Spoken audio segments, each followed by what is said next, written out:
শরীর টানাইয়া গরম পানি দিয়া জীবনের শেষ গোসল দিয়া, কাফনের কাপড় মহিলা হইলে 5 খানা, পুরুষ হইলে যখন 3 খানা। বাবান তোমারে আমারে যখন কাফনের কাপড়ের পরানের আগেও কিন্তু তুমি আর আমি উলঙ্গ থাকি বাবা।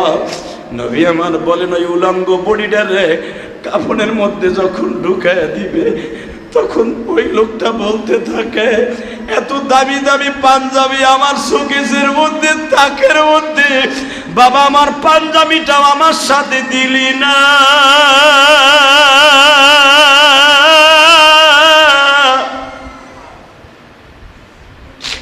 আল্লাহর পয়গম্বর আমার বিশ্বনবী বলে, আয়েশা রে, মহিলা কাঁদবে আর বলবে এত দামি ব্লাউজ, এত দামি অলংকার সব খুইলা লয়া যাইতাছি, একটু পরে খোল, আধা ঘন্টা পরে খুইলা লয়া যা। আয়েশা যখন সব খুলিয়া নিয়ে কাফনের মধ্যে হাতের কাছে বাদ দিবে, পায়ের কাছে বাদ দিবে, সুন্দর একটা প্যাকেট যখন বানায় ফেলবে, লোকটা ওই কাফনের মধ্যে বসে চিৎকার মারে আর বলে, আমার শরীর থেকে সব খুইলা লইয়া গেলি। এই ঘরটা বানাইতে, বাড়িটা বানাইতে কত রক্ত পানি করে ঘাম বের করছি, আমি জানি এখন আমার ঘরের থেকে তোরা বের করে ফেললি, আর কোনোদিন এই ঘরে আমি ঢুকতে পারবো না, এটাও আমি জানি। আয়েশা সবচাইতে বেশি খারাপ লাগে কখন জানো? লোকটারে ঘরের আগিনা থেকে যখন টাইনা নিচে নামাইয়া কাফনের কাপড় পরায় যখন মসজিদের বারান্দায় ফেলাইয়া জানাজা করিয়া যখন কবরস্থানের দিকে লয়া যায় আয়েশা, তখন ওই লোকটা বাড়ির দিকে বারবার ঘুরিয়া ঘুরিয়া তাকায় আর বলে, বাড়ি রে। তার পাশে তার বড় ছেলে থাকে, বিবি থাকে, সন্তানরা থাকে, ভাই থাকে, জোরের ভাই। ওই সময় তার কাছে অসহায় মনে হয়, যখন তার গায়ের থেকে আপনি স্ট্রোক করে মারা গেছেন বাবা, স্ট্রোক করে মারা গেছেন, আপনার গায়ে পাঞ্জাবি থাক, শার্ট থাক, গেঞ্জি থাক, ওই গেঞ্জিটা কিন্তু আর কেউ বাবা আপনার হাতা দিয়া খোলে না, ওটা কিন্তু বেলেট দিয়া কাটিয়া কাটিয়া খোলে। আমার নবী বলে, আয়েশা রে,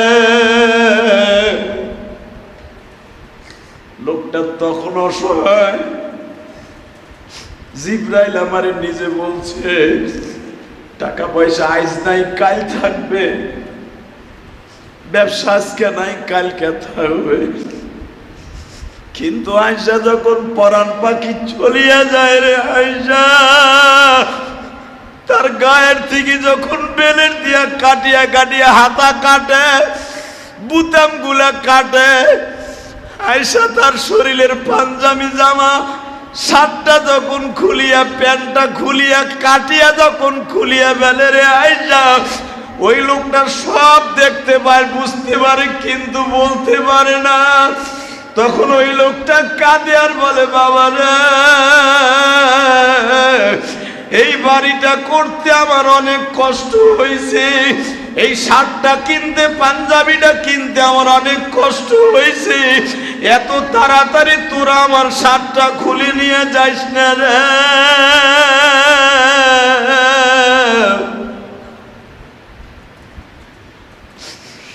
মহিলা হইলে যখন তার শরীর থেকে 3 পিসটা কাইটা ফেলে গো বাবা, পায়জামাটা খুলিয়া, পুরুষের প্যান্ট খুলিয়া যখন উলঙ্গ করে ফেলে, ওই কাজটা আমিও করব, তুমিও করবা। এই জন্য দেখো বিশ্ব নবীর কাপড় দিয়েই গোসল দেয়া, নবীর ওই কাপড় দিয়েই দাফন করছে। আমার নবীকে উলঙ্গ করা হয় নাই বাবা। কেন হয় নাই? এর পিছনে নবী ওই যে অসহায়ত্ব বলছে। হ্যাঁ আয়েশা, যখন ব্লাউজটা কাইটা ফেলায় রে আয়েশা, কারণ মৃত ব্যক্তির হাতা দিয়ে আর খোলা যায় না, এটা খোলা নিষেধ, আমি নবী খোলা নিষেধ করে দিলাম। হাতটা জাগাইয়া, পাওটা জাগাইয়া খুলতে হয় না। আত্মীয় স্বজন যখন বেলেট দিয়ে কাটিয়া তার জামাটা, মহিলার শরীরের ব্লাউজটা যখন খুলিয়া ফেলে রে আয়েশা, ওই লোকটা কাঁদতে থাকে আর বলতে থাকে, একটু পরে খোল, এখন খুলিস না, একটু পরে খোল। আয়েশা সবচাইতে বড় অসহায় কোন সময় শুনবা? মা আয়েশা শুনতাছে আর চিল্লাইতেছে ঘরের মধ্যে, নবী ওই দৃশ্য তো আমি আয়েশারও হবে, আমারও তুলাঙ্গ করে ফেলবে। নবী বলে আয়েশা তোমার ওই দৃশ্য হবে। আয়েশা রে, শুনবার সবচাইতে কখন বেশি অসহায় লাগে? কখন? উলঙ্গ করিয়া মশারি টানাইয়া গরম পানি দিয়া জীবনের শেষ গোসল দিয়া, কাফনের কাপড় মহিলা হইলে 5 খানা, পুরুষ হইলে যখন 3 খানা। বাবান তোমারে আমারে যখন কাফনের কাপড়ের পরানের আগেও কিন্তু তুমি আর আমি উলঙ্গ থাকি বাবা। নবী আমার বলেন ওই উলঙ্গ বডিটারে কাফনের মধ্যে যখন ঢুকাইয়া দিবে, তখন ওই লোকটা বলতে থাকে, এত দামি দামি পাঞ্জাবি আমার শোকেসের মধ্যে, তাকের মধ্যে, বাবা আমার পাঞ্জাবিটাও আমার সাথে দিলি না।